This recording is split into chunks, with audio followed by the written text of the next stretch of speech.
హైదరాబాద్ కోటి మహిళా కళాశాలలో విద్యార్థులు ఆందోళనకు దిగారు. కోటి మహిళా విశ్వవిద్యాలయాన్ని యూజీసీలో చేర్చాలని డిమాండ్ చేస్తూ తరగతులు బహిష్కరించి పెద్ద ఎత్తున కళాశాల గేటు ముందు బైఠాయించారు. గత ప్రభుత్వం మహిళా విశ్వవిద్యాలయంగా నామకరణం చేసినా ఇప్పటి వరకు ఎలాంటి గుర్తింపు ఇవ్వలేదని విద్యార్థినులు ఆరోపించారు. ప్రస్తుత కాంగ్రెస్ ప్రభుత్వం దీనిని చాకలి ఐలమ్మ మహిళా విశ్వవిద్యాలయంగా పేరు మార్చిందన్నారు. తమ డిగ్రీ పూర్తవుతున్న నేపథ్యంలో ఇంతవరకు యూజీసీలో చేర్చకపోవడం వల్ల ఏ ప్రాతిపదికన సర్టిఫికెట్ ఇస్తారని ఆందోళన వ్యక్తం చేశారు. 2-3 నెలల్లో డిగ్రీ పూర్తవుతుందని, తమ భవిష్యత్తు అయోమయంగా మారిందని వాపోయారు.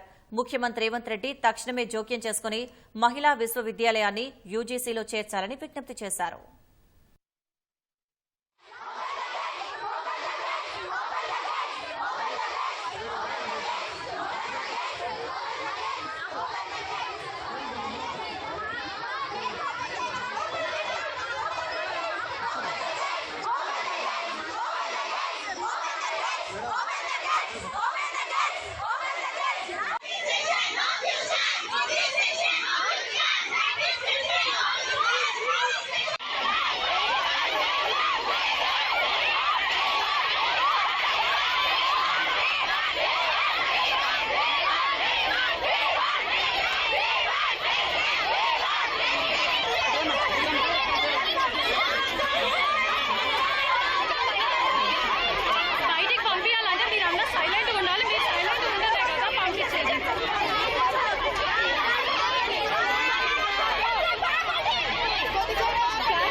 దాన్ని బిల్ పాస్ చేయకుండా జస్ట్ పేరు మార్చేసిరు.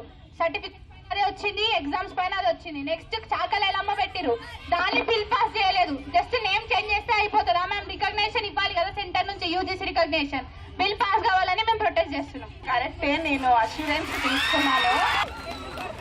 నేను గవర్నమెంట్ దగ్గర అష్యూరెన్స్ తీసుకున్నాను. రేపు అసెంబ్లీ సమావేశంలో మన బిల్ పాస్ అవుతుంది.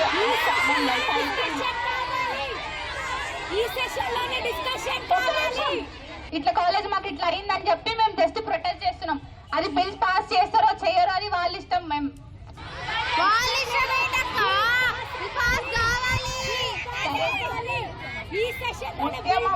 ఉద్యమం లేకుండా ఏది సాధించలేము. మేము చేస్తున్నది కూడా కరెక్టే.